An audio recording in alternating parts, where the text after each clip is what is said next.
Hello guys, তো আজকে আমরা যাচ্ছি দার্জিলিংয়ে, পুরো পরিবারের সাথে যাচ্ছি। কিন্তু এটা ছিল ট্রিপটা নভেম্বর মাসে। তারপরে এই ট্রিপটা ভিডিওটা এডিট করা হয়নি বিভিন্ন ব্যস্ততার কারণে, তো তোমাদের কাছে শেয়ার করা হয়নি। আমরা যে ট্রেনে যাচ্ছি সেটা হচ্ছে কামরূপ এক্সপ্রেস, হাওড়া থেকে নিউ জলপাইগুড়ি। তো নিউ জলপাইগুড়ি থেকে আমরা দার্জিলিংয়ের উদ্দেশ্যে একটা গাড়ি বুক করে নিয়েছি এবং সেই রোড ধরেই যাচ্ছি। যখন এনজিপির সামনে থেকেই এই পাহাড়গুলো দেখা যায়, আমাদের কলকাতার মানুষের মনে খুবই আনন্দ হয় হঠাৎ করে অনেক দিন পর পাহাড় দেখার সৌভাগ্যে।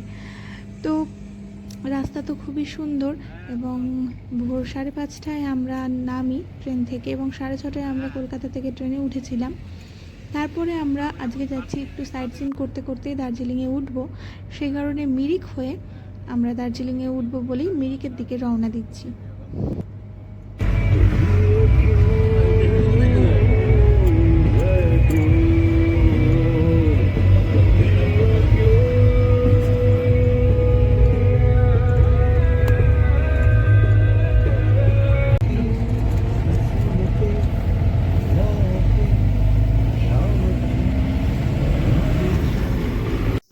এখানে আমরা এসেছি 5 জন, আমি, আমার বাবা মা, বোন আর আমার দিদা।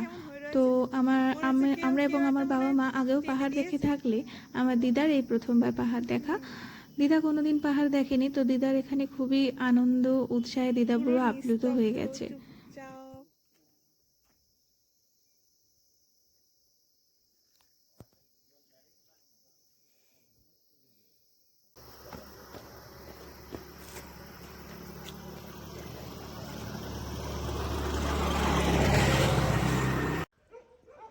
এরপর আমরা চলে যাই মিরিক লেকে।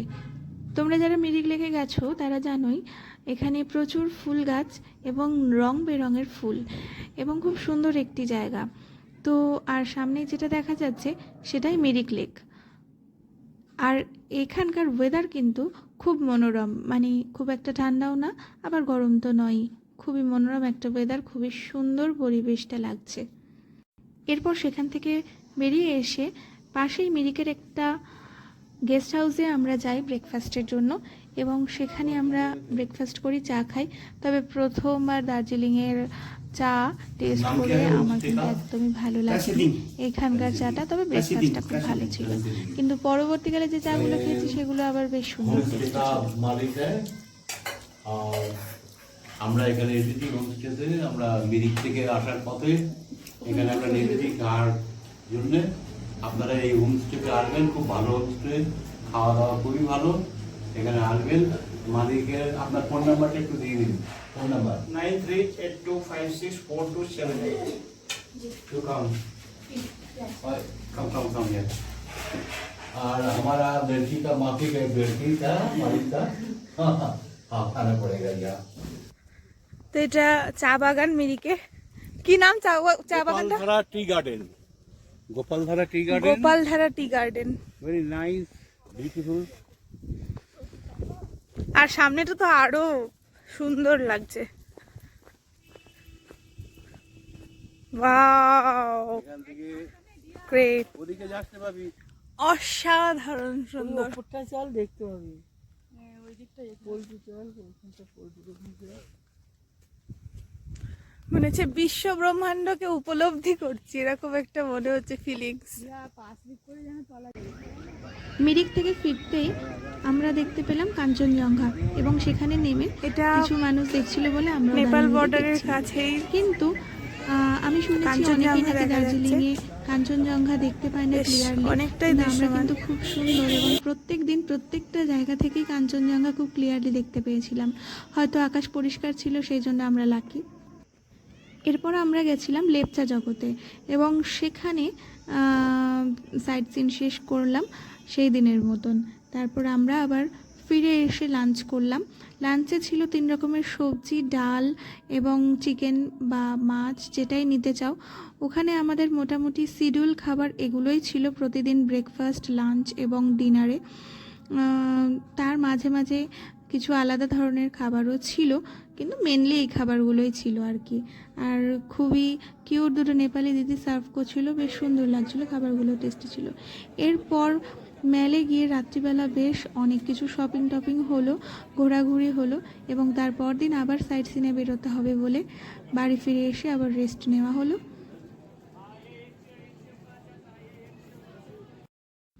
পরদিন আমাদের গেস্ট হাউসের সামনে দিয়েও দেখা যাচ্ছিল কাঞ্চনজঙ্ঘা। অ্যাকচুয়ালি আমাদের গেস্ট হাউসটা সরকারি গেস্ট হাউস, আমার বাবার বন্ধুর সোর্সে এখানে আমরা লাকলি থাকতে পেরেছিলাম। তো এই গেস্ট হাউসটাও ছিল খুব সুন্দরভাবে সাজানো, চারিদিকে ছিল ফুলের গাছ।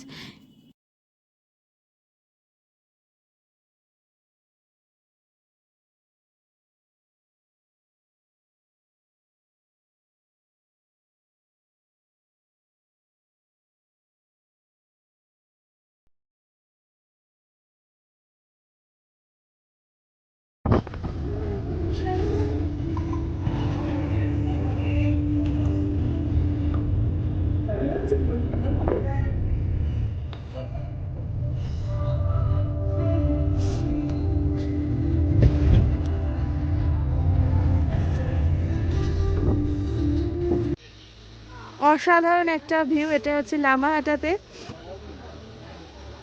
রামহাট ইকো পার্ক, দূরে দূরে এখানে সিকিম, আর এটা তো কাঞ্চনজঙ্ঘা মোস্ট কমন দেখাই যাচ্ছে।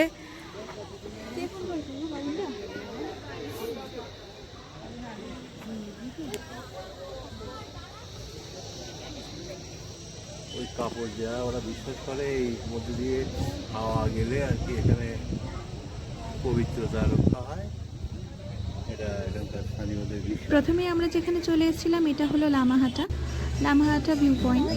তো লামাহাটা ভিউ পয়েন্টটা খুব সুন্দর একটা জায়গা, চারিদিকে দেখতে পাচ্ছ পাম ট্রি, এবং পাশে কাঞ্চনজঙ্ঘা তো আছে, তার সাথে খুবই সুন্দর মনোরম ওয়েদার এবং বহু একটা বিস্তৃত জায়গা জুড়ে। তেল চুলা।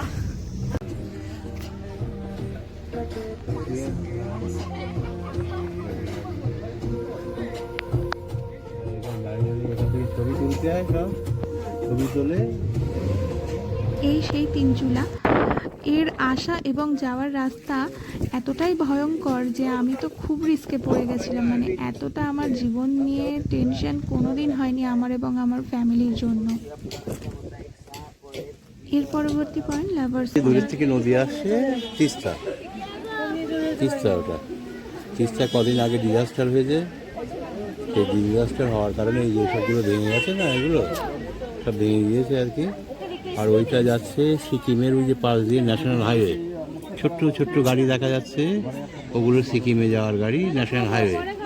দূরের পাহাড়টা কালিম্পং, ডেলো পাহাড়, ওখান থেকে প্যারাগ্লাইডিং হয়, এখন দেখা যাচ্ছে না, যদি এ হতো দেখা যেত ওরা কালিম্পং।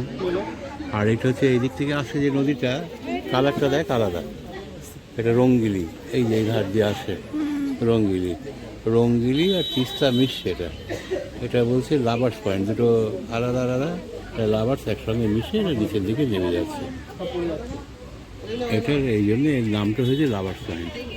এর পরদিন আমরা বেরিয়ে পড়েছিলাম একদম ভোর রাতে, ভোর 4টের সময়। তো তোমরা যারা এখানে এসছো বুঝতেই পারছো কেন আমরা ভোর 4টায় বেরিয়েছিলাম।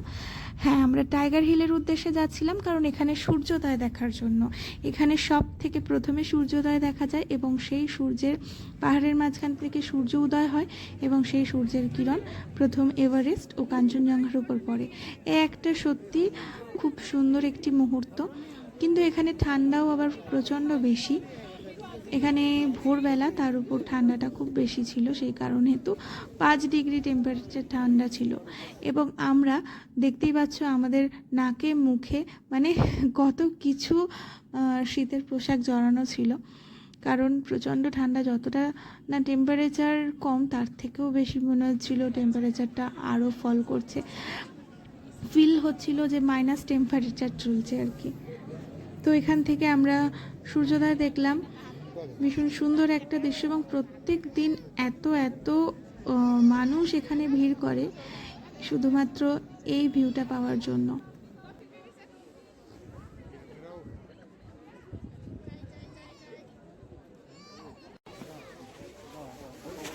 এরপর আমরা চলে এসেছিলাম আমাদের হোমস্টের একেবারে পাশেই, এটা বাতাসিয়া লুপ। বাতাসিয়া লুপ খুব সুন্দর একটা পার্কই বলা যেতে পারে, একটা ওয়েল মেনটেন্ড পার্ক, চারপাশে রং বেরঙের ফুল এবং চারিদিকে অসম্ভব সুন্দর একটা পরিবেশ। এবং এর পাশ থেকে মাঝখান দিয়ে টয় ট্রেনের লাইনও চলে গেছে। খুব সুন্দর একটি জায়গা।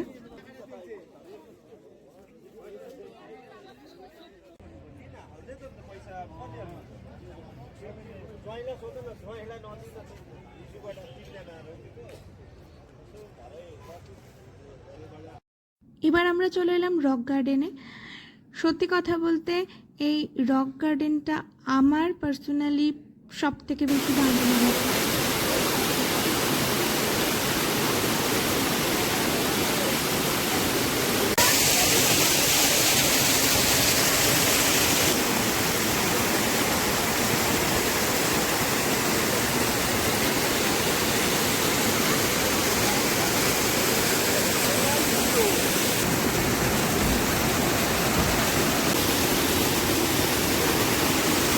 রক গার্ডেনে আসার পথ, পাহাড়ের পর পাহাড়, পাহাড়ের গিরিখাত বেয়ে এখানে আসতে হয়। আমরা যেখান থেকে এলাম মাঝপথে এখন আমরা এই পাকদণ্ডি বেয়ে আস্তে আস্তে আমাদের এখানে উঠে চলে আসতে হচ্ছে। এরপর দুপুরে লাঞ্চ সেরে আর একটা টি গার্ডেনে আসি এবং সেখানে এসে আমরা তো পুরো চাওয়ালি সাজি। আমি, আমার মা, বোন, মানে চায়ের যারা প্রচুর পরিশ্রম করে চা সংগ্রহ করে সেই মহিলারা নাকি এরকমই বেশভূষা পরে। আমার চোখের সামনে দেখার কোনো সৌভাগ্য হয়নি যদিও। চা পাতা তুলছে চা বস্তির লেবাররা, চা পাতা তুলছে। দেখুন আর একজন আছেন, একটি ফাঁকি বসছে মনে হচ্ছে, ইনি তো চা তুলছেন না তো ইনি। হ্যাঁ, ওদিকে নীল নীল মতো, উনি তো বেশ ভালোই তুলছেন দেখছি। অ্যাকচুয়ালি সেই দিনের সাইট সিন ওখানেই শেষ হয়। এর পরদিন আমরা চলে আসি আমি আর দিদা মিলে মহাকাল মন্দিরে। দার্জিলিংয়ের মহাকাল মন্দিরে যারাই এখানে আসেন তারাই একবার করে ঘুরে যান অবশ্যই। খুব জাগ্রত একটি মন্দির এবং খুবই শান্তিপূর্ণ একটি মন্দির, যে মন্দিরে গেলেই যেন মনটা ভালো হয়ে যায়। বেশ অনেক সোজা রাস্তা এবং সিঁড়ি ধরে উঠে উঠে তবে এই মন্দিরে যেতে হয়। মন্দিরটি একদম পাহাড়ের সর্বোচ্চ উঁচুতে। তো এখানে যেতে যেতে আমার তো বেশ কষ্টই হচ্ছিল, হাঁপিয়ে গেছিলাম। কিন্তু মন্দিরে প্রবেশ করার আগে মন্দিরের যে দৃশ্যটা আমরা দেখলাম তা সত্যি এত শান্তিদায়ক, মানে মনের থেকে ভক্তি যেন নিজে থেকেই চলে আসে। এত সুন্দর পিসফুল একটা জায়গা, মনটা পুরো রিফ্রেশ হয়ে যায়, মনে হয় এখানেই ঘন্টার পর ঘন্টা দাঁড়িয়ে থাকি। মহাকাল মন্দিরটা পুরো ঘুরে এবং মন্দিরে পুজো দিয়ে খুবই ভালো লাগলো। তারপর সেখান থেকে আমরা আবার ব্যাক করি, যেহেতু সেদিনই আমাদের কলকাতায় আবার ব্যাক করতে হবে। সন্ধ্যাবেলা আমাদের ট্রেন, সন্ধ্যে 7:30টায় আমাদের ট্রেন রয়েছে এনজেপি থেকে। তো আমরা ব্যাক করে আসি এবং সেখানেও কিছু শপিং করে তারপর আমরা ফিরে আসি আবার। শপিং এই ট্রিপের আমাদের প্রধান অঙ্গ ছিল, কারণ প্রচুর শপিং করা হয়ে গেছিলো বাড়ির সবার জন্য, নিজেদের জন্য। এরপর আমরা গাড়িতে করে আবার এনজেপিতে ফিরে আসি, দুপুরের লাঞ্চও সেরে নিই দার্জিলিং থেকে, তারপর আবার ব্যাক করে আসি। আমরা আবারও সাইট সিন করতে করতে ফিরে আসি। এবার গেছিলাম কার্শিয়াং। তো কার্শিয়াংয়ে খানিকক্ষণ স্টে করে কিছুক্ষণ সময় নিয়ে তারপর আবার আমরা গাড়িতে করে সেখান থেকে ব্যাক করে আসি। তো এই দার্জিলিংয়ের ফুল ট্রিপের কি খুব ভালো ভালো মুহূর্তগুলো আমাদের মনে সারা জীবন থেকে যাবে। তো এরপর অ্যাজ ইউজুয়াল আমরা ট্রেনেই উঠি, তো সেই ভিডিও ক্লিপ আর নেওয়া হয়নি। তো যাই হোক, আপনারা সবাই ভালো থাকবেন এবং আমাদের ভিডিও কেমন লাগলো অবশ্যই জানাবেন। টাটা।